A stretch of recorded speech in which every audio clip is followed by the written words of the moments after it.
Evening, everyone. I'm Andy Haldane. I'm the Chief Executive here at the RSA. Welcome to the RSA. Welcome all of those joining us online as well to this very special event.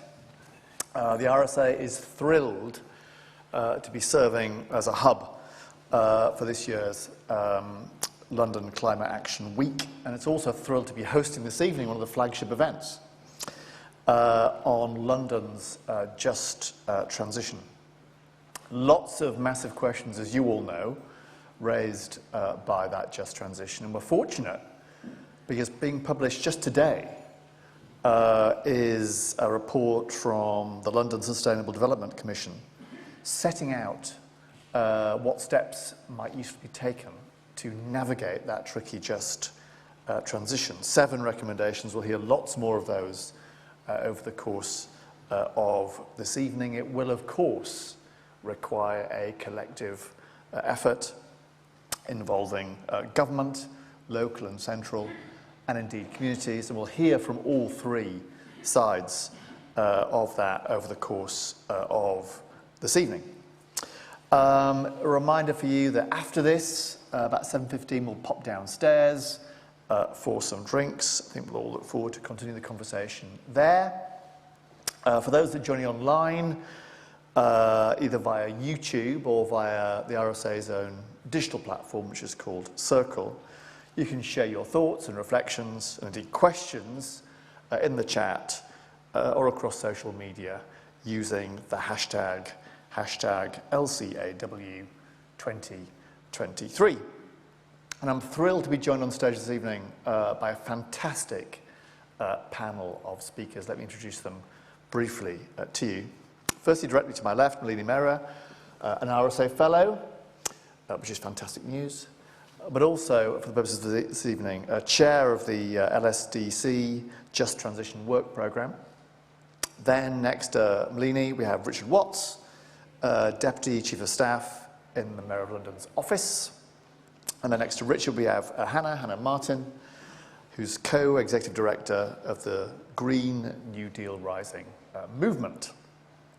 Not yet in place, but will be, I'm told, about 6:30, is Councillor Claire Holland, Executive Member for Communities at London Councils and leader of Lambeth Council. She'll be here to talk, I hope, around 6:30 time. Welcome to all of the panellists. And I think without further ado, we might turn to them.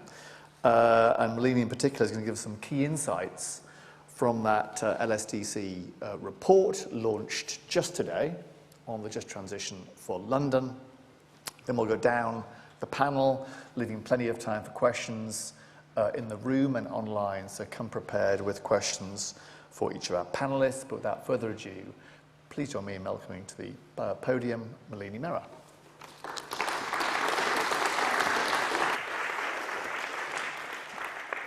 And thank you so much, Andy. Great, I can hear myself now. Fantastic. Hello, everyone. To all of those of you who've joined us here in person and everybody who's joining us online. So, my name is Malini Mehra, and I am with this distinguished body of commissioners of the London Sustainable Development Commission. We are going to present our report on London A Just Transition today. So this is it. It's been embargoed until this evening, but it is available to download online. So please do download it while we are having this discussion so that you can dig into some of the substantive detail and we'll have a very good discussion. Before I begin the actual presentation, if I may, just a couple of personal background notes. So this is a great place to launch reports and to launch initiatives, because 22 years ago, I launched an initiative here called British Asians Building Leadership for Corporate Citizenship. And more than 20 years later, we now have British Asians who are virtually running this country. Whether it's the city, whether it's London, whether it's Scotland, or of course the United Kingdom. So British Asians, the largest minority group in this country, have certainly made an impact. And I hope that this report makes an even greater impact, but in a shorter space of time. The second thing that I'd like to just add as a background to the report is that it's not one person's report. It is presented to you on behalf of the London Sustainable Development Commission. I will get to the introduction to the Commission in a couple of minutes. But we bring together a grouping of experts from a wide variety of fields. So what we are not are all local government experts or geeks, or climate change or net zero policy experts. But we cover a lot of different institutional settings. We come from community or campaigning backgrounds. So what you get is our collective wisdom. It may not be to everyone's liking, but it is a first step in having this conversation across London on the things that we have identified as being areas that are either shortcomings or areas where we're getting it right. So without further ado, if I can operate the PowerPoint, let's go. Great. Okay, so to introduce those of you who are not familiar with the London Sustainable Development Commission, it is a well-recognized and long-standing body. It was established in 2002 to give independent advice to the Mayor of London on ways to make London a sustainable, world-class city. And members, commissioners have been providing this advice to every successive mayor. The commissioners comprise presently 12 representatives, as I mentioned, from a range of sectors, supported by a secretariat from the Greater London Authority. I'd like to recognise members of the secretariat who are in the room today with us, without whom the reports would not have taken place. So the LSDC, the acronym, our current and recent work includes, firstly, reporting on London's contribution to the Sustainable Development Goals. Secondly, examining and promoting an understanding of social value with particular reference to the built environment. Thirdly, supporting diversity in the Clean Tech Centre, and we've done particularly stellar work with regard to the role of women and advancing women in the clean tech sector. And finally, on green finance. And it's apt that I mentioned green finance because today across London, as part of London Climate Action Week, we have a number of events which are addressing specifically that in global context, in national context, but also with regard to London.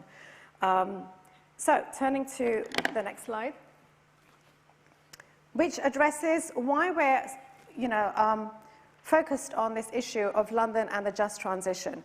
So the LSDC has been working on London's just transition for quite some time, since January 2022, when we held a workshop on the subject, but actually we've been talking about it amongst ourselves in the Commission, partly inspired by the work that was going on in other parts of the world, for example, Scotland's Just Transition Commission, but specifically because we thought that this is an area where we as the Commission can make a contribution to this necessary distributional equity and equality of opportunity aspect of the net zero transition. So the questions that we've been addressing ourselves to is, firstly, how can London achieve an equitable transition to net zero? Secondly, how can we fairly share the benefits of a greener, healthier city? Thirdly, how can we convene communities and organisations in dialogue to build trust and to co-create solutions on climate action? As I mentioned, we had held a conference in January 2022 to explore these issues, and the report that you see before you today builds on these findings, where we have contributed with further research and consultation.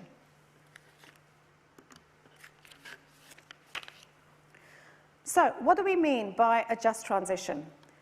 For the LSDC, a just transition goes beyond the conventional understanding of this term, which is very much historically to do with reskilling workers, with the changing face of the workforce as economies are reshaped as a result of decarbonisation strategies. Our focus is very much on how London plans to tackle the climate emergency, the necessity of strategies, policies and measures being fair. We must support people to thrive while living within our finite planetary boundaries. We wish to unlock the potential co-benefits of climate action for society and the economy.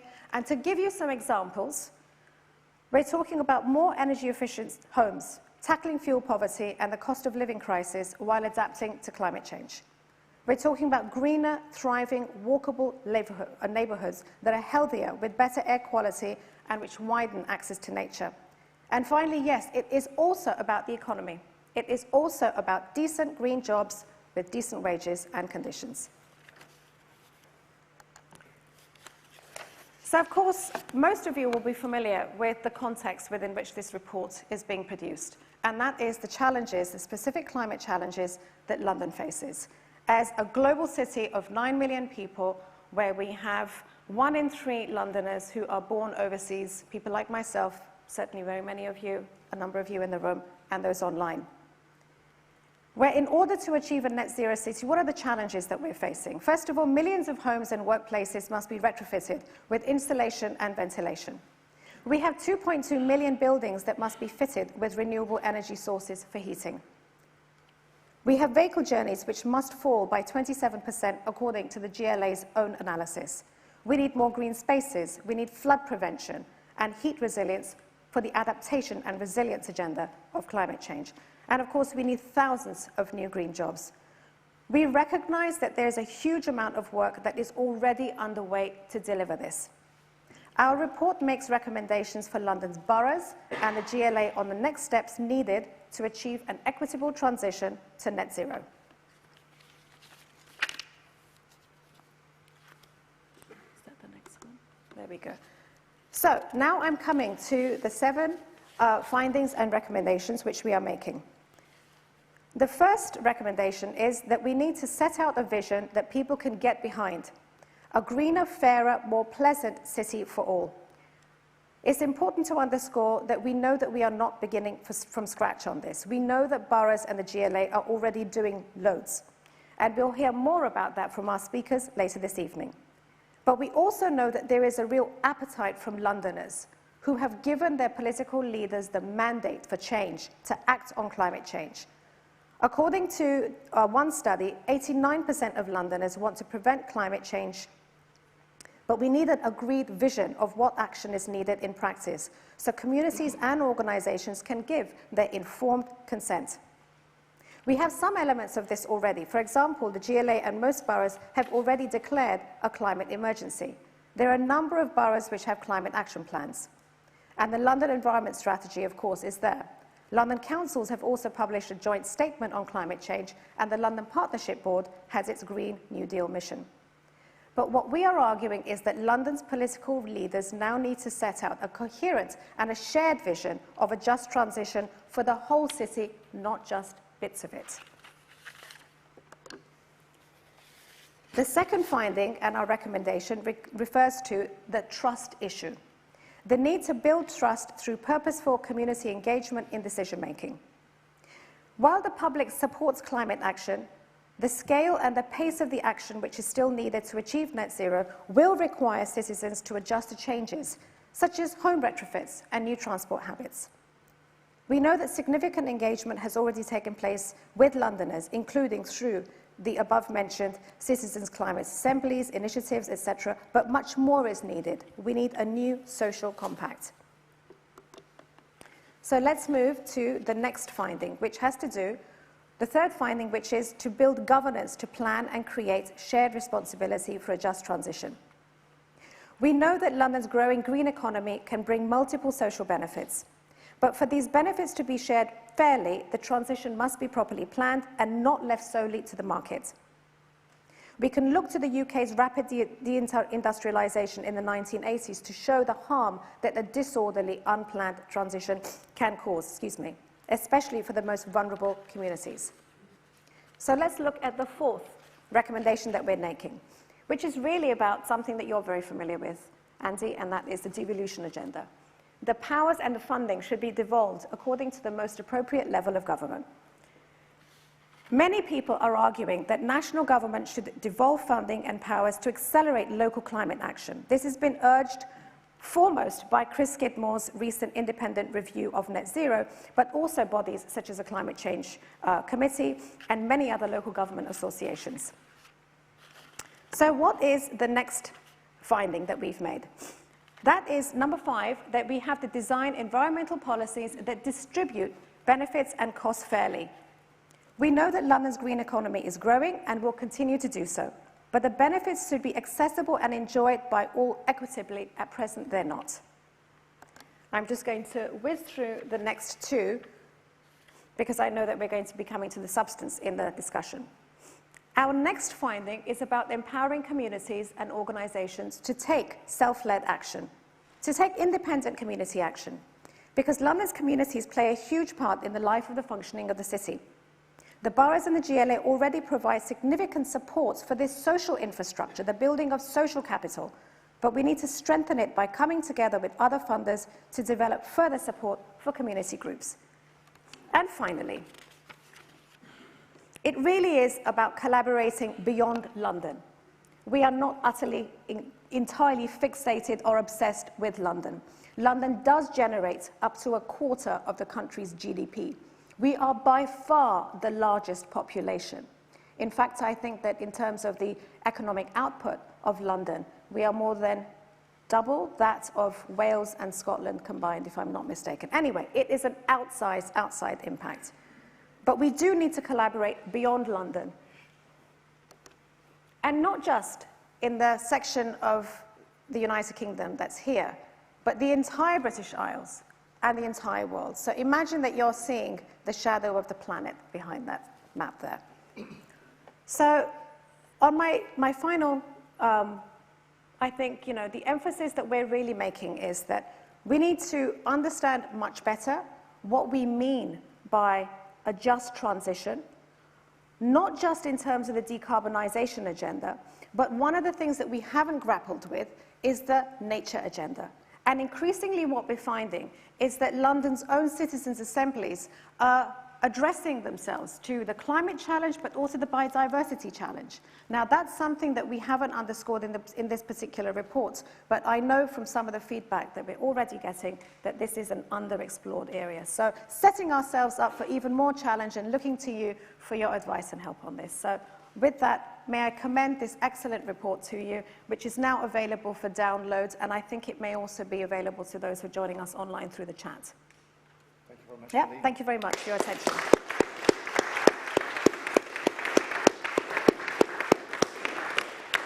Thank you, Malini, for covering all of that off.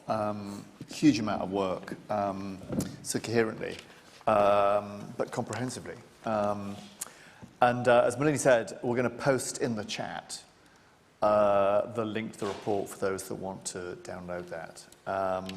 So next up, we've got Richard Watts, who's going to say a word or two about the GLA's contribution to the just transition. Richard. Thank you, Andy. And first, let me start by thanking you, Malini, LSDC, for this excellent report. The Mayor has asked me to pass on how grateful he is for it and how supportive he is of its recommendations. And Andy, thank you and the RSA for hosting us today. And I've been the Mayor's Deputy Chief of Staff for 2 years. Before that, I was leader of Islington Borough Council for 8 years and a Borough Councillor for 15 in one of the most deprived wards in the Finsbury Park area. And ward I still happen to live in today. And so I've kind of spent a lot of the last 15 years of my life worrying about how we can get London run better in the interests of ordinary working people and of just transition, whether it be around climate or, frankly, in broader ways in which we can get our economy and our society working in the best interests of those who don't have power, wealth and opportunity at the moment. And seeing London operate at a number of different levels, I think it shows the way in which we need to take some of the recommendations of this report to heart. Sadiq was re-elected in 2021 on a very clear environmental manifesto, having declared a climate emergency, having pioneered enormously successful policies around air quality, which are clearly still very central to the political debate in the city today, and in the process of publishing a plan that set out a very clear path for the city towards net zero by 2030. And I think probably the most detailed document that has ever been published about how a major global city can hit net zero on the kind of timescale that the planet needs it to, if we are really serious about making the kind of transition and avoiding catastrophic and runaway climate damage. And I think some of how we go around making sure that transition is both rapid but also just as critical. I wasn't planning on spending much time today making the case for a just transition. I kind of assume if you're here today, you're already pretty bought into that. But if you're not, then let's have an argument about it in the questions. However, I think the I think there are things we can do as London government. There are things we can do more of in London government, if we're going to be honest, and I'm very happy to be. But I think there are other things as well that we need to recognise about the very broken nature of the British state and how that plays into the challenges that London has. First thing, though, I think is we need to be clear what the bottom line is, and that is what Londoners themselves think. And this is a subject that we are very, very interested in. The vast majority of Londoners think climate change is a real issue that they absolutely want to act on themselves, but they also want their political leaders to take ownership of it. They want people to act now and act decisively. The idea, I think, that there is a trade-off in people's heads between action on the environment on one hand and their quality of life on another, if it ever existed at all, certainly does not exist in the mind of Londoners as it be. I think that argument has been one that, and we were just having this conversation in the green room earlier, events that are overtaking the planet. They see the Canadian wildfires on TV, they see wildfires in Greater London last summer with a 40-degree heat wave, and they think, bloody hell, this is real, we need to do something about this. And I think grasping that public desire for action is critical, and I think politicians should not be scared of where the public are. I think politicians need to go faster to meet where the public expect them to be. And that gives us a really strong, it's not universal, it's not unanimous, but it is a quite clear values-led demand, I think, that the vast majority of Londoners have, and we've got some pretty good evidence to support that. I think there's also, though, a very clear understanding of what Londoners themselves can do, and therefore what needs doing by other people. I think people see through, I think they're right to, but they see through some of the stuff like if you turn your boiler down a degree, it'll all make the world fine, and we don't need to tackle the actions of big global corporates. We don't need to tackle the action, big global industries. We don't need to do all the really difficult stuff that, in truth, it's very hard for individuals to do, and that's why people should elect democratic political leaders who are willing to take on those big fights, because that is, and fundamentally, what part of my argument today is about the case for strong, accountable political leadership in driving change, because I think what we see in some of this is actually some of these really big fights, some of the things that define actually whether our global transition is going to be just or not, need strong political and democratic leadership, and without that will not happen. And I think my next point in all of this is we are in government, and Andy's done some thinking about this nationally, and the LSDC and others have done some thinking about this locally, need to understand what the respective roles of different bits of government are. Because London is a really complicated city. There's 33 different boroughs, including the City of London Corporation. There's the GLA, there's powers. But actually, in the grand scheme of things, London is a remarkably undevolved, powerless city. And I think, Andy, you may know these figures better than I do, but London controls something like 7% of the tax income that Londoners generate, compared to something like 50% for New York and 70% for Tokyo, to give you a sense of actually the kind of level of power that central government still has in what remains a very, very centralised country. And part of my central argument actually is that the very centralised nature of our country is part of the reason why the public perceive the state to be so unresponsive. The state being so unresponsive is one of the reasons why it's hard to build a case for public services as a solution to major problems, and the whole thing becomes somewhat self-reinforcing on that basis. But the reality is, and I'm not going to make an argument for further devolution to London, because again, I suspect I'm speaking to the converted, but London has to make the argument for itself by doing the stuff in its power already really, really well. And I'll give you one example of that in closing. 5 minutes walk away from where I live is the Holly Park estate. It's a very nice estate. It's not, it's local authority, 50s built, single brick skin estate, typical of the much of London's housing stock at the moment. Because it's single skin, levels of thermal warmth in the blocks are really bad. There's endemic damp and mould running all the way through, and I was a ward councillor for it for 15 years. And one of my top local priorities as a councillor is what the bloody hell can we do to improve the quality of life for people on the Holly Park estate who are living in really bad conditions through absolutely no fault of their own. In truth, through no massive fault of the council, because the faults in the block were endemic. They weren't a result of bad repair or sloppy workmanship or anything like that. It was just a really badly designed block, and there was no money to replace it without replacing it with private units not social housing, that was a no-go for us. And so one of the solution we came up with was, well, we need to clad the block. This is both significantly improves environmental performance, but actually we sold it to the local residents as getting rid of your damp and mould, which it subsequently did, and it was a real success. We gave local residents significant agency and choice from really important stuff like what colour is the cladding, because you're going to live in the estate, you need to decide what it's going to look like.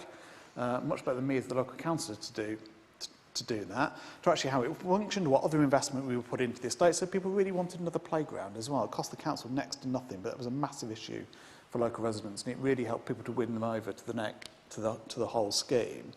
That comes from the local authority doing that. There was no way the GLA across a city with just over 1,000 staff, across a city of over 9 million people, could ever or should ever be having those kind of conversations with individual communities. That has to come from a local level. But equally, there's no way 33 different local councils, it will be effective or efficient for people to start looking at funding mechanisms, technology solutions, or a whole range of other or training solutions for all of those kind of things, where there's massive economies of scale if we can start to do that citywide. Now, it would also be massively helpful if there's more government money, and if to make all of this happen at a pace way beyond it happening at the moment.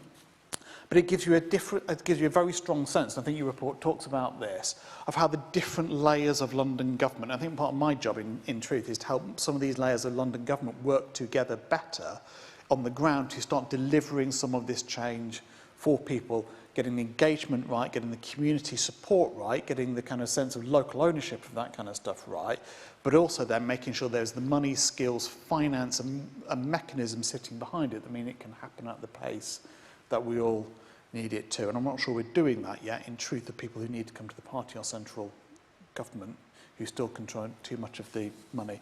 London skills budget, for example, we talk about skills, we talk about the jobs that can generate, is about £360 million. Incredibly valuable, useful. All of it goes into sixth form colleges, all of it goes into training people to do valuable and useful stuff. That's the entirety of the adult skills budget for London to do pretty much everything that we have control over, and it's nowhere near enough on its own to do all the green skills we need.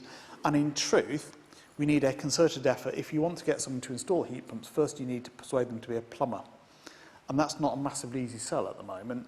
In fact, the country is really struggling from a lack of all of that. And in truth, we have looked at how we can really shift the steering wheel on some of that funding, but it comes down to a fundamental point. There's no point in funding a course if no one wants to do it.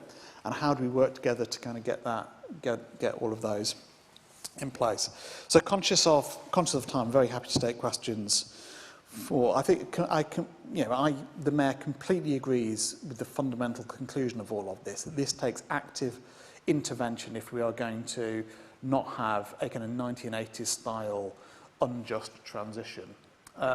That takes political decisions, it takes bravery, and it takes leadership. It takes leadership at every one of the many complex stages of London government, and it takes engaging citizens to bringing them with us as well. Citizens are up for the change.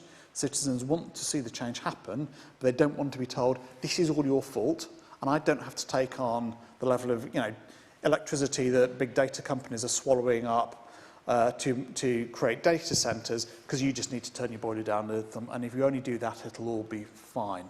And I think with the level of honesty that Londoners need, and particularly the level of honesty about some of the trade-offs that creates, I think we were able to take people with us. Richard, thank you very much. I look forward to Richard.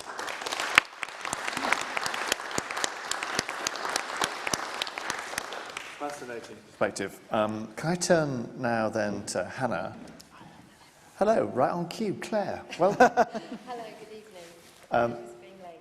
Not at all. We're expecting you at 6:30. It's bang on 6:30. You're right on time. But next up, Hannah is going to give us some perspectives from a community organisation and indeed youth perspective. Hannah. Yeah, thanks so much for having me. I'm from Green New Deal Rising. I suppose I come from a kind of activist campaigning background, so a slightly different perspective, maybe both on the different ways in which change can happen, and also in the different roles that different types of political leadership has in making that change happen, and also the different roles that we all can have in making that change happen. I also grew up in Wakefield, which was kind of at the sharp end of that unjust transition in the 80s, and the community I lived in very much was still suffering from the tail end of that, and still is. Green New Deal Rising organises 16 to 35-year-olds, and by the way, I'm not checking my texts, this is my notes, just in case anyone wonders. And I suppose one of the things that I think we're all agreeing on is that this transition that is so desperately needed can be and should be done in a way that fundamentally makes people's lives better. I think Melanie mentioned some really good practical parts of what the just transition actually looks like. You know, warmer homes, lower bills, free or very easily accessible public transport that's world class. These are the kinds of policies that we're campaigning for. I think from our perspective, young people are one of the groups that are likely to be really impacted severely by the climate crisis and by the current economic crisis. I think that's why it's imperative that, you know, we have a voice in policy making. But I also think that, you know, that's not just a kind of Gen Z and millennial problem. This is kind of something that's coming to everybody, and it's upon all of us to work together and think about what solutions we can come up with. So I think one of the things that's at the heart of our campaign is this idea that there is some intergenerational unfairness going on in the way that things are currently structured. I think, you know, the demographics that you mentioned of Londoners who are really keen to see bold climate action, that goes across age, class, race, that goes across demographics from what I've seen. But certainly one of the things we've found when organising millennials and Gen Z is that there's a particularly difficult story that those groups are living through. 2 recessions, a pandemic, job insecurity, 0-hours contracts. If you got to go to university, interest rates on your loan that is about to hit 6.8%. And the cost of living crisis and inflation. So there's this sort of particular squeeze that's happening on those generations. At the same time, come the next election, whenever it is, I think millennials and younger are going to make up the biggest proportion of the voting share for the first time, because millennials will be about 42, up to 42 at the next election. So this is a significant political bloc, and it's a very squeezed bloc under the current conditions. And I think it's also a bloc that understands the connections between, as you say, it's not a binary choice between tackling climate action and, you know, tackling social issues. These are things that can be interconnected. These are things that obviously connect in a variety of ways. And those are the kinds of campaign issues that we're trying to mobilize around. So one of the things we ask ourselves when we think about, we call it a Green New Deal, but I think it's in some ways interchangeable with the concept of a just transition.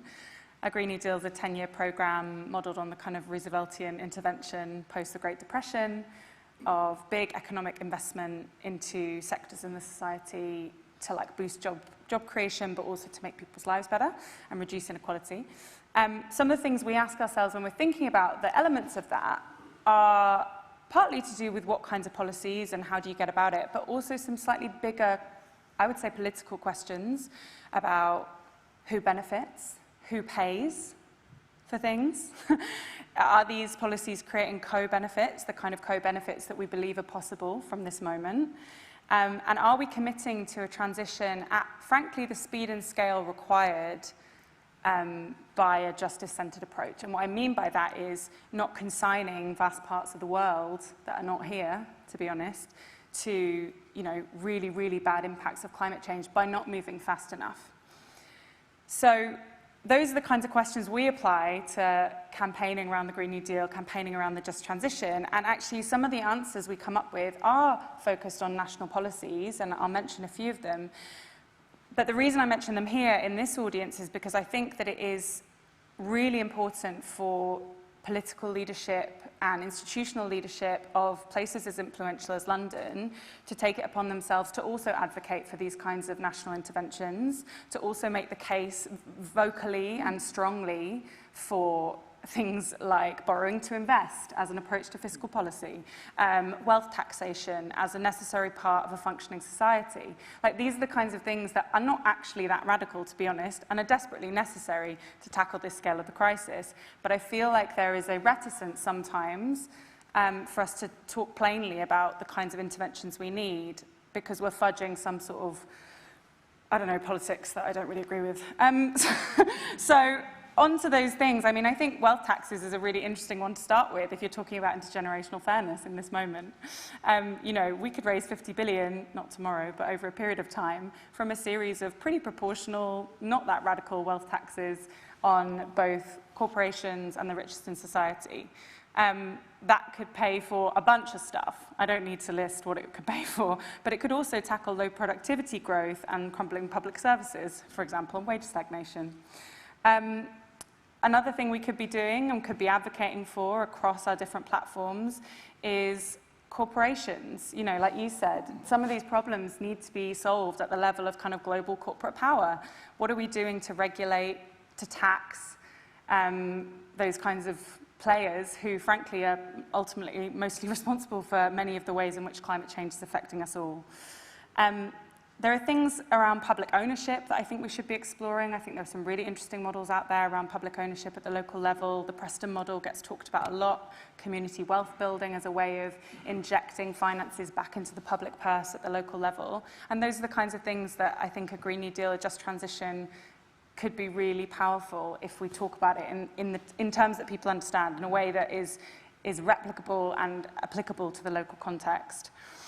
And I think we need to think about how we gain support for these kinds of interventions in our communities. And I'll end with that. You know, I think it's been said, and the report highly recommends, that we need to be talking to people about this. We need to be creating buy-in at the local level. We've experienced that when two things. One is when you present people with a really bold vision that tackles the climate anxiety they're feeling every single day and talks about the economic crisis that they're experiencing every single day, people get behind it. We've had thousands of volunteers sign up to do hours and hours of volunteering to take action on this plan. And I think London should be doing the same, as per recommendation number 1, you know, setting out that really bold vision and bringing people along with it. We've also experienced, through sending people out into local communities, that young people talking to older people about these concerns, about the things that, you know, their stories, about the ways in which they want the world to change, has a really high record of having a positive impact back and people kind of coming on board through persuasive conversations. And finally, I think that, you know, even if we persuade people of the need for green policies and the just transition, I do think we're running a risk at the moment, and I think this is across political parties, that unless we at the same time advocate for broad investment in public services, we run the risk of backlash to these kinds of policies, to be honest, because I think it's very understandable that somebody might see, you know, a bunch of money going on insulation, but they can't get an appointment at their GP and be like, what's going on? And that's an understandable reaction. And so we should all be thinking about how to insulate our just transition policies by advocating for strong public policy across social infrastructure. Because otherwise I'm worried that we do a bunch of stuff and that, you know, I'm looking at the next Labour manifesto and thinking, cool, 28 billion, great, where's the NHS commitment? Because I'm worried as a Green campaigner that if you don't do both, people are going to start thinking it's an either or. And that's, I think, a political risk that's not worth taking. I'll stop there. Brilliant, Hannah, thank you.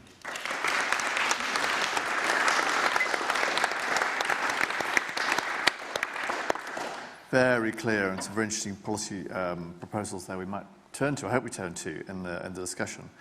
But just finishing down the line, Claire, welcome. Thank you. Can we turn the floor to you for some thoughts on the London Council's perspective on the just transition for London? Yes, so good evening, everybody. I'm absolutely delighted to be here. I'm the leader of Lambeth Council, but tonight I'm speaking on behalf of London councils across London. We're 32 London boroughs in the City of London, and we organise, for want of a better word, as a collective across London. And we warmly welcome this report today. It makes really important recommendations, we think, about how we can go further and faster in delivering a just transition. We know that we must tackle disadvantage and inequality, and we need to do that through climate action. And we need to secure the benefits of the transition in terms of a much greater equity across London. We know, as I'm sure has been said, and I'm sorry that I've missed the previous speakers, because I'd be really interested to hear what they're saying, but I've been talking about inequality across London. Just to say, give you a few examples of stuff that London councils are already doing, some boroughs are doing. So, for example, in Lewisham, they're building a vision for the just transition through Lewisham's Artists of Change. And what they do is that this is a project that uses culture and imagination whilst combining climate change with other priorities such as fair migration policy and approach to refugees and asylum seekers. City of Westminster, they've built a tool called Environmental Justice Measure. Now, this is a data tool that helps measure people, how they're differently impacted by their environment and climate change. And this is a tool that's supposed to help residents explore and engage with local environmental issues. And you talked about community engagement, and this is a direct tool that Westminster developed so that residents can. And that then enables the borough to also work out where to focus their resources in terms of a just transition. And then in Waltham Forest, they have a citizens' climate panel. Now, this comprises 80 residents who are selected to be a cross-section of the borough, and they meet several times a year to discuss issues and also to be a sounding board for policies and projects. And that's separate from the citizens' assemblies that many of us have done across London, including in my own borough. Now, through London councils, boroughs have made climate mitigation and adaptation a key shared ambition. And a just transition is woven through all the work we do, across the many facets of the work we do. And we've got 7 major collaborative climate change programmes, and they're referenced in the report, which is great to see. So just to name a couple of them, I'm not going to bore you with them all. There's the Green Economy Programme, which has commissioned a monitoring and evaluation framework to support the growth of the green economy that puts just transition and supporting the vulnerable at its heart. It's really, really important that we collect this data and that we have monitoring and evaluation to enable us to learn what works and how we can do things better.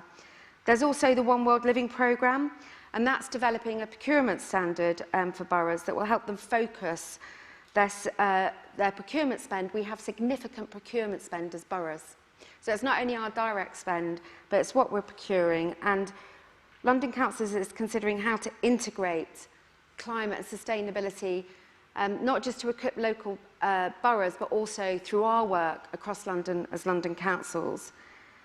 And then we have the retrofit programme. We're considering how to develop retrofit at scale. I'm sure it was something that Richard referenced. It's a preoccupation of ours across London. If you think of the housing stock that we have and the cost it's going to take to retrofit, in my borough we have 34,000 council homes. That's a huge stock and a huge cost to our borough. And we have a huge stock across London that has not been invested in over the years. And we lost the decent home standards, and we know that it's an old stock and it needs retrofitting and it needs bringing up to date. And this directly impacts those who are most disadvantaged in our community the most. Also today, London councils, we published the latest consumption-based emissions account for London. So this is at a regional and London level, and it covers 2001 to 2020. It shows that emissions are continuing to reduce, and that London has the lowest emissions per capita in the UK. However, whilst every borough has seen a reduction, wealthy areas have a larger than average impact, and we know that. So there's more scope for opportunity there to reduce emissions, but we also know, not just in London or the UK, but across the world, those who cause the least damage frequently suffer the worst consequences, whether it's in Bangladesh or Newham. And so this data helps us to identify where that scope is for change and where the responsibility needs to lie for that action as well.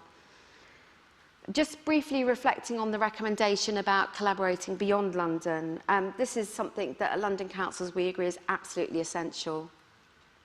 I don't know if you mentioned it, Richard, but the City's Commission on Climate Investment, of which London Councils was a founding member, we've created a net zero neighbourhood model for investment that enables investment in all the assets that a community needs to achieve just transition. So we know that we need to do more and better though. So we're doing a lot and we're trying to coordinate that together and we're trying to learn from each other and work with the GLA and the Mayor really closely on the programmes that we're delivering. But we know that we need to do more and that's why we welcome this report very much today.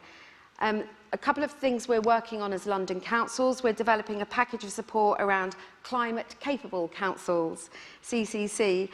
So this is about sharing best practice on integrating intersectional inequalities and tackling them into our climate action. And we're also engaging with public health colleagues, for example, about addressing extreme heat risk in London, because we know our most vulnerable residents, our most at-risk residents, those with long-term health problems, older residents and the very young are most at risk. So we want to continue to collaborate, we want to continue to partner both with each other, with the Mayor across London, because we know that we cannot do it on our own, we absolutely know that. And the more we share best practice, the more we steal from each other. I'm a great believer in theft because it saves us all time and money. And the more we do that, the quicker we will do it. And when we had our Citizens' Assembly on climate change in Lambeth, what our citizens said to us is, you need to act quickly, but you need to act fairly. And so for us, trust transition and achieving a London that is based on justice and equity is absolutely fundamental to all that we do across our boroughs in London. So I'm very excited to be here and part of this conversation. Thank you.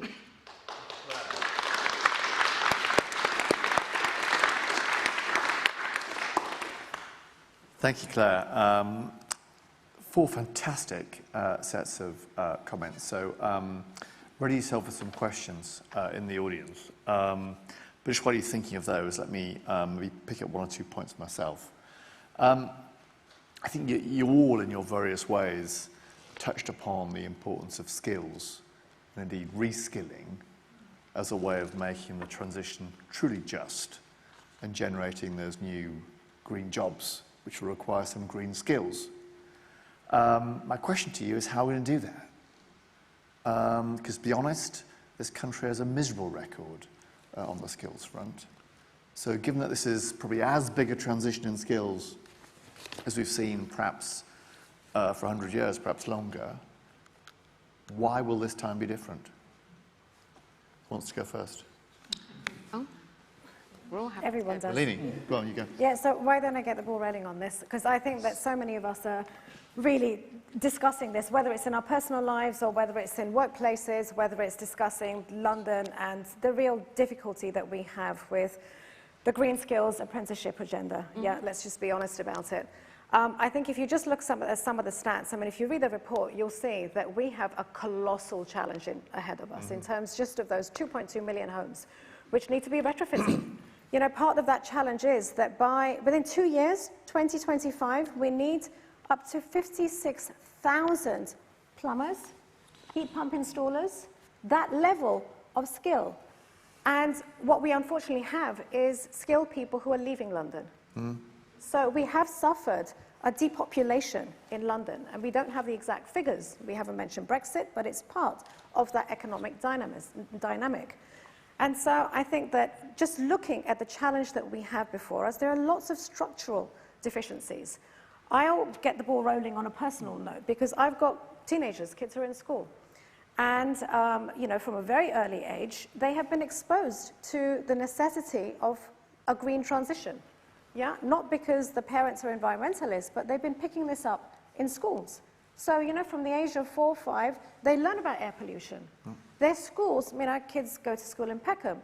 They've learned about how you develop an air sensor in the playground, how you put it together, what it tells you, what that means, about how you tell your parents, please don't drive up to the school gate and then keep your car idling, because according to bylaw X, Y, Z, I mean, this is what my son told me when he was 5. And I was astounded. And so there is an expectation that they will be skills ready for a new economy. It ain't happening, though, unfortunately. That is because there is this inertia within our institutions. So if I look at my daughter who graduated last year, part of this terrible COVID generation who've absolutely been through the wars in the last few years.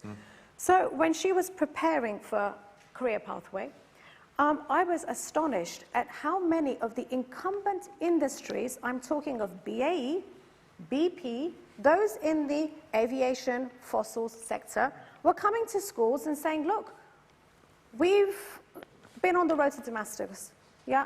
We have seen the future and it's green and this is what we're doing, come work for us. And because they're the ones who at scale are providing the internships, the apprentices, they're drawing a lot of talent. So we need a lot more energetic challengers, economic disruptors, entrepreneurs who are going to schools, and that is part of what we are doing. With London Climate Action Week, we have a Schools Climate Summit. We have a whole cohort of people who are actively engaging with schools and saying, you need to be working with dynamic businesses who are working to decarbonize the economy. This is how you get onto the career pathway. But it is difficult. And the challenge is, we can't do it in the normal way. We can't wait for 10 or 15 years, the pipeline, how to accelerate that pipeline. So that challenge I'm going to give to my colleagues. There you go. There's a hospital pass. Richard, all yours. Thank you very much. So, Andy, I think you're absolutely right to say that the root cause of much of this is linked to the British disease of our failure to engage in the importance and the status of vocational and technical education. That goes back, decades and decades. It's true, I sit here saying that, having myself done an arts degree, I'm very conscious my 15-year-old in secondary school is currently considering his A-level options, not his vocational options as well. So this is very, very hardwired into our system, let's be frank. But I think there's a lot that we can do, and there's some more that we can do with some more powers, not even necessarily more money, but some more powers and flexibility in the way we commission some of these courses. So it strikes me that the skills infrastructure at the moment is wholly funded around very traditional ways of learning that are not very good at working with the world of work. So courses are often funded for a year. That's an enormous time out of someone's job without proper income.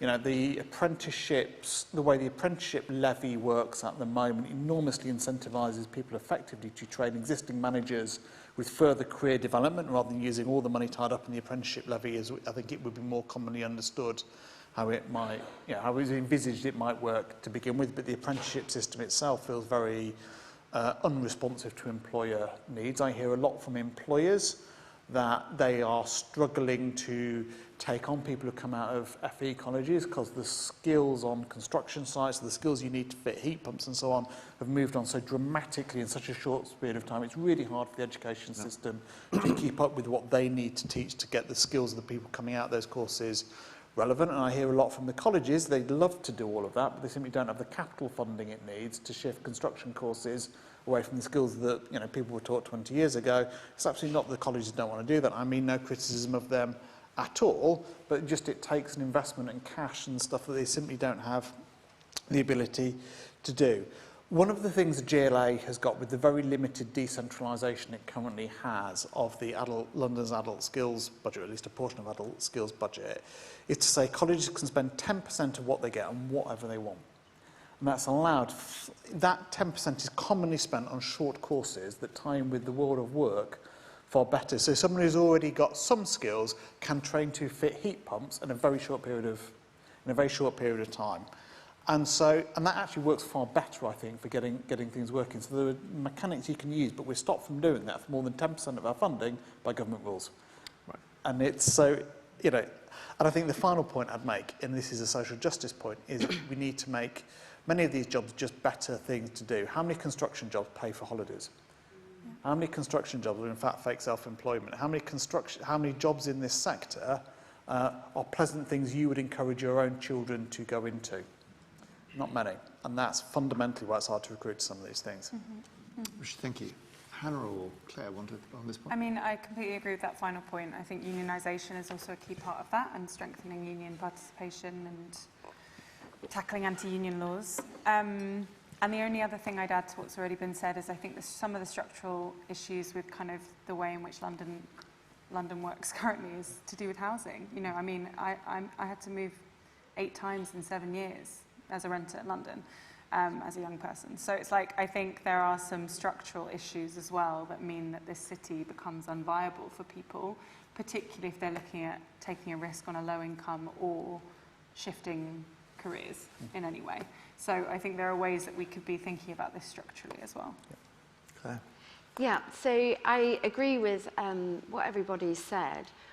We can't do this with public money alone. And what the Climate Investment Commission looked at was how we use public money to unlock private investment and how we work with our business partners on this.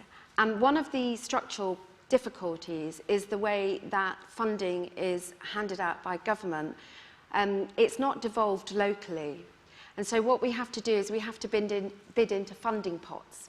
And at a local authority level, we have to use a lot of our capacity for our officers to learn how to bid, and then half of the councils are successful and half aren't, and then it will be a small amount of money and it will be ring-fenced around a project for a limited period of time. It has to be spent within 12 months or something.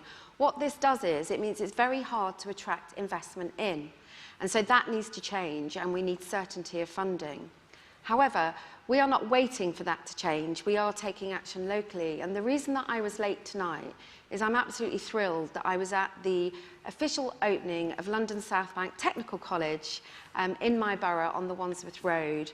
And both the GLA, the Mayor, and us as a borough have invested in this. And it's the first technical college in the area that's opened in decades. And there is a whole programme around green skills, training and apprenticeship.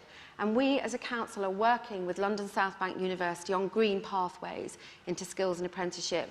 And we're producing a low carbon sector growth strategy that can incorporate that and help us go out and get those partnerships and investment.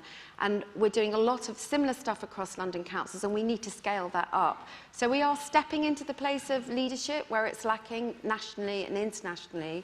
But we could go faster, and we could do more if we could get a national strategy around this that really worked at local level. But we need that funding devolved locally. We know who our partnerships are. We work with our universities, with our health sector. We've got the SE1 Life and Health Sciences across Lambeth and Southwark happening in the river. We've got other clusters around London.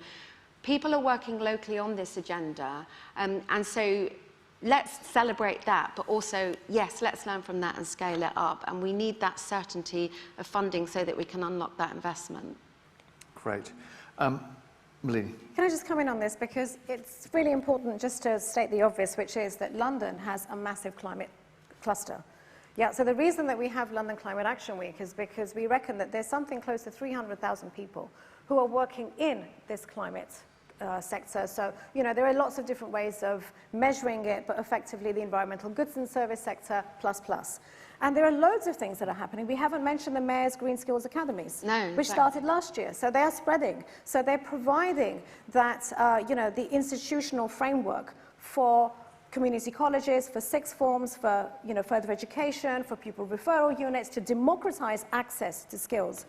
And the second important point is green skills are not a niche area. Every sector, every industry, whether it's health, whether it's manufacturing, whether it's transport, whether it's finance, whatever it is, should be green. And I'll give you one small example of that. We have, as part of London Climate Action Week, we have for the 3rd year running, the Future Fashion Expo. So London has always had a thriving creative industry, shell shocks over the last few years with the double whammy of Brexit and COVID, but they're trying to recover. And so with the Future Fashion Expo, try saying that in a hurry, so, which is held just along the river, they're again showcasing to the world the incredible talent that there is here in green fabric production. Actually, I'm chairing a workshop which is all about how to green the British supply chain. So there's a huge degree of ambition, but we need to talk about it more and then connect the different ends of the spectrum so we don't talk ourselves down by thinking, oh, we have so much to do. It's happening. Let's encourage that with the right top-down policies also. I want to pick up a point that Hannah raised and ask you before turning to the audience, which is the backlash risk that Hannah mentioned and how great we think that risk is. So it's all very well, the best laid plans could get derailed if people think it's going to cost them. So, Hannah, anything more to say about the backlash risk as you perceive it, or others' perspective on that as well? Well, I think the point I was making was that I think all of the kinds of policies we're talking about today and the recommendations in this report, I think are designed specifically to try and buy people in by making it clear that this is a transition for everybody, that everybody can be involved, that everybody has a stake. And so I think that, you know, this is exactly the kind of conversation we should be having at every level in order to insulate policies. I also think there is, having said there's a risk of backlash, I also think there's a risk of overstating backlash. And I think it's fine to hold those two positions. Because, for example, I think if you look at the recent situation with the North Sea oil and gas announcement that was made, bold announcement from Labour around ending new licences for North Sea oil and gas, very much necessary, called, you know, the International Energy Agency is saying that's necessary, loads of people saying it's necessary across the spectrum. You have a very small, I think there's a difference between kind of public feeling and bad faith actors stirring the pot in particular sectors of kind of institutional power, i.e. the right-wing press, or, you know, certain parts of certain parties, like the Tories. So, you know, you've got kind of backlash there, which I think you have to distinguish between what's understandable backlash because people are not bought in and because we're not taking people on the journey, and then like manufactured outrage on the behalf of fossil fuel lobbies and bad faith actors who don't actually believe in climate change at some level, or at least believe that we shouldn't be acting in as quick a way as maybe we all think we should be. And so I think we need to be careful and distinguish which parts of, you know, we're talking to and make plans accordingly. But I definitely think it's something that this commission is kind of seeking directly to address in its report. Richard or Malini, Yeah. In terms of backlash, I think the real risk isn't there is a general population backlash, but that what is, I think, broadly termed across British politics, culture war just becomes even more extreme over it. There isn't such a thing as public opinion anymore. There are many different shades of public opinion, and there's a kind of, at risk, people playing into the sense of people's kind of different, very different values that people have got, and I think that can play quite in a different way over a whole range of political issues, but the environment is absolutely a tool of cultural warfare for some in politics at the moment. So let's pick a particular example of that, which is the Mayor's decision to argue for the extension of the ultra-low emissions zone, which is primarily an air quality policy, but one that has significant carbon benefits as well. The ULEZs have been a massively successful policy. Its introduction has done an awful lot to clean up the air, first in central London, then in inner London, and now the Mayor felt it was right that those benefits had to be shared with outer London as well, where actually the majority of the areas where the air really needs to be cleaned up still being in those outer London boroughs. Very vocal opposition, heavy pushing in, newspapers unsympathetic to the Mayor's politics, and I'm politically restricted, so I won't call it out. But the Do you want me to? that'd be very convenient. Thank you. But you know, significant public change. Then, when you come to opinion polling of Londoners, actually, the ULEZ expansion is a pretty popular policy. You know, on every single bit of public polling, a clear majority of Londoners support it. There's particularly given that we know air quality has a disproportionate effect on black, ethnic minority and other underrepresented communities who often live in the areas most badly affected by air qualities. Londoners kind of get that, actually. And I think there is a clear, on balance, support for further action on air quality and on climate, as I referred to in my early reports. That's absolutely not the sense you get from it if you only ever listen to the local newspaper, local news reports, and only ever read newspapers about it, for whom the sense of conflict is the thing that shifts unit and drives clicks these days, because it's ultimately the number of clicks on your website that generates your profitability as a media organisation. So I think the backlash can be over, the backlash can be overstated. However, that isn't to say that on a tough decision like yield expansion, which does cost some Londoners financially, you should also then take the steps to make that as fair as possible as well. Hence the investment of over £100 million in a scrappage scheme to help low-income Londoners, people who genuinely who can't afford to shift their cars, to help them financially to do that. It is a tough decision to do things like that in the current economic crisis, but we need to, we need to move, but we need to support lowest income Londoners in doing so. Was it on this point, sir, your interesting question? It's about the backlash. Just wait for the microphone and we'll go. Come back. Hello, good evening, everyone. My name is Paul Toyne. I'm a commissioner, work alongside Melini and others on the working group that published this report. My question is to you, Richard. I'm going to try and bring in a few strands of the conversation that I've heard tonight. I'm focusing on what I think actually is a big political risk, which is the backlash, because I don't think we are adequately defining the carbon problem. So we've said net zero carbon London by 2030. But if you were to ask members of this audience, I bet we wouldn't have agreement on what actually the definition of net zero is. And I understand what it is for London because actually I work in the construction sector. So if Richard answers this question, I'm very happy to give some career guidance to your 15-year-old. But it also brings in the point that Melanie raised, which is actually about supply chain.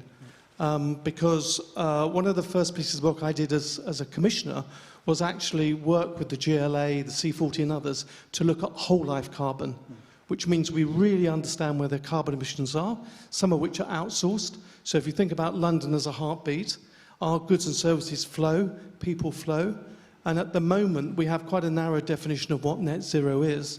So there is a real danger that we get to net zero by 2030, and under your definition, I'd be delighted if we do, but we won't have solved the climate emergency. So my question to Richard is, for the Mayor and the manifesto moving forwards, are we going to have whole life carbon and a target to address it? So hold that thought. I'm going to take another question just here, and then we'll come back to the panel. Right. Hi, Juliette Valdinger. I'm just a member of the public, not anybody exciting. I've kind of got 1.5 questions, both of which are again targeted, Richard. Sorry. It's okay. It touches on the retrofitting that you guys were talking about, which is really interesting. The half question is, you were talking earlier about a borough with damp and mould, and I heard that you put cladding up to protect it. In my head, you can't, in my total, perhaps naive head, you can't put cladding up because of Grenfell. So if you just clarify that for me, that's the half question. The bigger question is really what Hannah commented on. I'm sitting there thinking, what are we doing about insulation? It's so expensive. How are you affording it? But then, well, if you can't see a GP for 6 weeks, how are you prioritising putting insulation up? So my question really is, how on earth are you prioritising? And I don't know how to prioritise it, but since you're an elected team, how on earth are your team prioritising where to put the money? Because there has to be an order of priority. So I'm going to give Richard a quick rest. We'll come back to him. Claire, anything on any of those points you wanted to raise? Yeah, in terms of whole life carbon assessments, we talk about it endlessly in building new homes, in the developments that we have. And we need to be doing it because we need to be honest, even if we then make decisions that might seem counterintuitive. We have campaigners who campaign and tell me that we should not be building any new buildings in my borough. And I have over 35,000 people on a housing waiting list. That's not an option for me. I have to build homes. It's how I build homes and where I build homes. And as I referenced back to the housing stock issue earlier, we have woeful underinvestment in our housing stock in this country. And so it's quite difficult. So we need to be smart, and we need, again, that working in partnership. So SE1 up by St Thomas's, where we're building a health life sciences district. Beckett House, this huge tall building, is being retrofitted, and we're working with the developers to do that. I know your question was wider to Richard, but I just thought I'd hone in on that bit of it, if I may. And sorry, I've forgotten the other. How prioritising where to put the money. For London councils, we are dependent on basically grant funding for this sort of stuff. And that's, I go back to my point I made earlier, we need to have a better model, because whether it's creating a supply chain in goods and skills and apprenticeships, whether it is bringing in the plumbers and the fitters, whether it is, whatever it is, we are so restricted in our budgets because of austerity that we are paying for adult social care and children's social care across London. So what we're doing is we're coming together and trying to do that using our capital investment and the pots that we can get hold of to work with partners and bring in that investment wherever it's from. But I do go back to that, and we are doing really good things locally, as Melina said. It's not all bad. We are really, I would say, overperforming in London, given the skills and resources available to us. So for us, it's a question of we prioritise building up that capacity to be able to get those funds in. So for example, we're retrofitting 22 schools in Lambeth. We're retrofitting a country house in the middle of Brockwell Park. So we're doing stuff and we're retrofitting libraries, but it's piecemeal because that's the way the system is set up at the moment. So I think it's coming back to that broader conversation about how we really use public money to bring in private money so that we can afford to do it and that we actually have a strategy wrapped around it. I'm going to come back for a couple more questions and go back to the panel. Is Syed Ahmed in the room, by the way? No, he's not. He's unwell. His father's unwell. He's not here tonight. Let's take some questions here at the back. Hi, Stephen Wilding, London Borough Hounslow, and Green Economy Programme Lead. So Melina, I wanted to pick up on your point around the mobilising different companies to come into the schools. We've ran a Green Careers Cluster pilot with the aid of some GLA funding. And as you were saying, what we found was your traditional big professional services consultants, they were able to take part, no problem, as you would expect. We had challenges in terms of those smaller disruptive businesses that you're talking about. So my question is, what do you and the panel think is a good idea in terms of providing those companies the capacity, the incentive, and if necessary, the funding to have that ability to get involved? Because obviously they're focused on survival of their business, growing their business in what is a challenging time. I'm going to go down the line. Time is short, so maybe ask for any thoughts, reflections from the panellists on the questions you've heard from the floor. Any final point you'd like to make about what really, Melina, can we not afford to do? You know, what is the one big thing we can't afford not to do?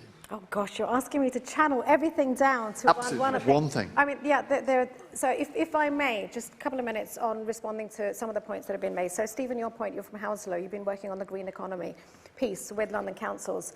I think that, yeah, absolutely, if you want to engage small and medium enterprises, you know, those who are now on the cutting edge, it has to be done in a structured way.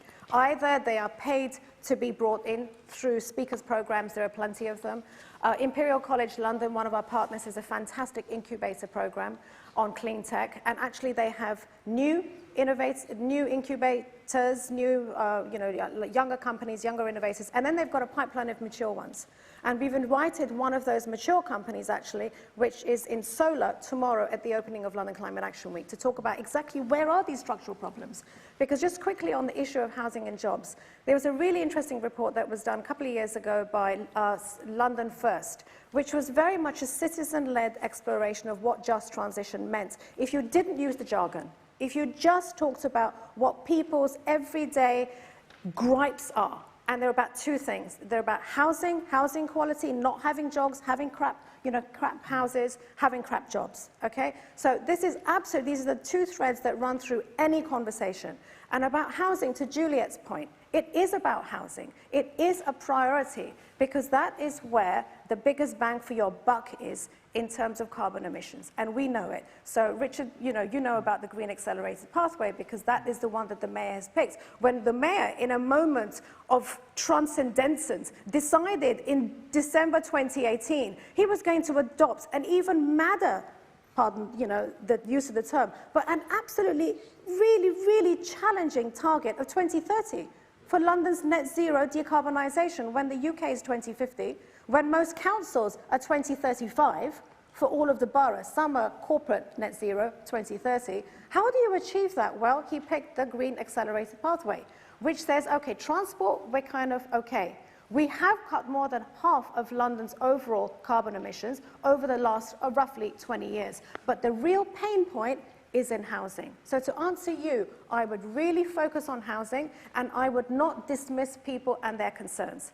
The worst that we can do is be arrogant and preachy about this agenda because that is why there's a backlash. And that backlash is politically manufactured, it's contrived, but of course it would be. We live in a democracy. If we were in China, there would be no problem.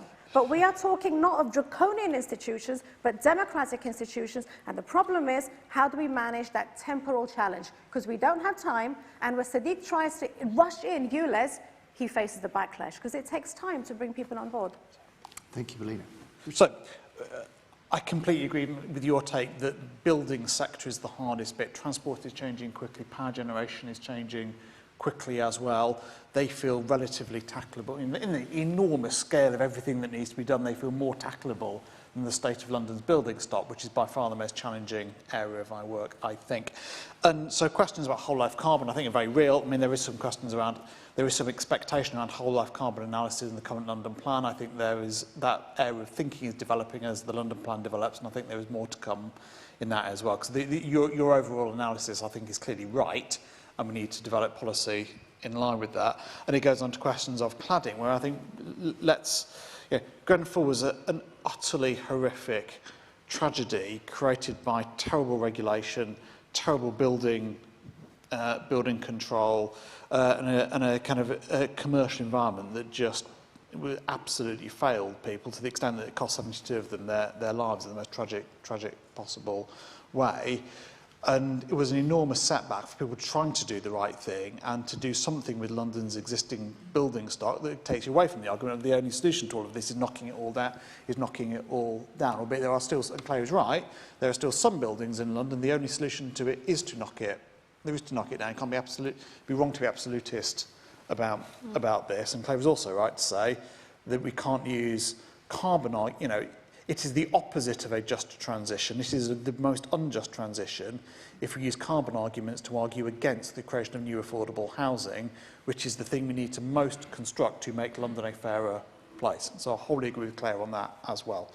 But if we're going to tackle the building stock, that does require some new tech. It does require a lot of new people to work in that, and it requires a fair amount of public money. There's no two ways around that, but part of it is also recognising what you can do. So, there are cladding solutions that work, that are fire safe and that improve thermal warmth significantly as well, and there are ways of getting those fitted that can do that, and we have to do that at pace because that's the real thing if we're going to tackle net zero in a way that really works. Thank you. Hannah. Just briefly on the question about priorities. Just to give some context, the Green Prosperity Plan, which is one of Labour's flagship policy around climate intervention, is 28 billion quid. That represents about 1.3% of GDP. Roosevelt's New Deal in 1929 represented 40.1% of GDP. So I think when we're talking about prioritisation, we're still working with an incredibly small bucket, and we should all be advocating for more money. Because we have seen that when political will exists in an emergency, we have the vaccines program, which, there was a lot wrong with the COVID response, et cetera, but that was an exceptional example of how we can move quickly and we can mobilize sectors in society to work towards a big goal that we need to achieve in a time period when, there is a magic money tree apparently in that moment. So I think we need to be lifting our horizons, and so my answer to your question of what can we not afford not to do, which is many double negatives I'm like spinning, I think we cannot afford to sit out on the political fights upcoming. That is the next general election, the next mayoral election. Everybody should be operating as if this is the fight of your life and we have to elect the next government on a clear climate mandate. And then, when they're elected, we have to fight tooth and nail to hold them to account and push for more. And I don't think we can afford to sit out on that political fight. I think everybody should be mobilising towards that. Brilliant. Hannah, thank you. Claire, to finish off. Totally agree with everything everybody said, so I won't repeat what they're saying. I want to go back to the how do we bring people with us. So I think we have to go and stand on their turf, and we have to stand in their shoes, and we have to understand their concerns.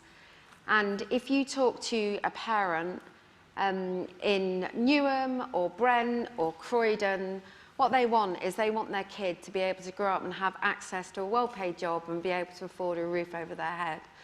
And so if we bring them into the conversation by having the conversations about that, or whether it's about being able to afford to heat their home, then that's what opens the doors to be able to, for us then to have the conversation about why we're doing what we're doing. We're not always going to bring everyone with us, but we need to have conversations that people can relate to in their own lives, because most people we don't hear from, because most people have their heads down because they're struggling. And they're struggling with 3 jobs and they're struggling to survive. And when I bring in, or we're consulting on, emissions-based charging in a borough, I'm acutely aware that people are already suffering a cost of living crisis. And so for them to feel that there's something else that's being added to their burden, those that are fortunate enough to own a car, because the majority of my borough don't own a car, and so I'm aware it's adding to them. So we need to have a conversation in a way that explains how we're doing and what we're doing. And I think we can only do that by listening to people's stories and their lived experience and standing on their turf with them. Brilliant. Well, listen, we're into overtime. Should we draw things to a close? What a fantastic discussion that's been. Thank you all in the room for coming along. All those online who joined us, the report's available. There's a link in the chat. For those who are fellows in the room, I hope there's some more after tonight, by the way. You can take part via our platform Circle. The conversation on Just Transition will continue on there afterwards. There is drinks downstairs. I promise you it's warmer downstairs. It's lovely here. Especially after a few drinks. So please join us there.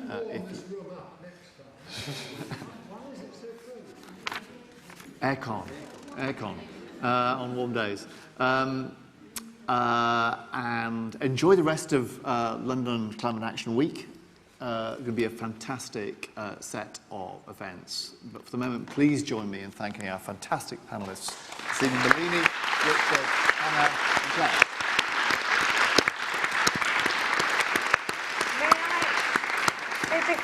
Before you all leave, may I just recognise the other commissioners who are in the room? We had hoped that you might be able to get badges to distinguish yourself, but as I said, this is a collective effort, and it would be a shame not to be able to speak with them directly. So Paul Toyne from Grimshaw has already identified himself. We have Ashok Sinha here, who is the new CEO of the Ashton Trust, who is the chair of the London Sustainable Development Commission, and we have Councillor Joe Blackman from Redbridge, who's here, and in the back, but by no means least, is Leonie Cooper, who is the chair of the Environment Committee at the London Assembly. If you don't mind standing up so that people know who you are and can collar you, buttonhole you downstairs when we have our drinks. Thank you very much. Thank you to them.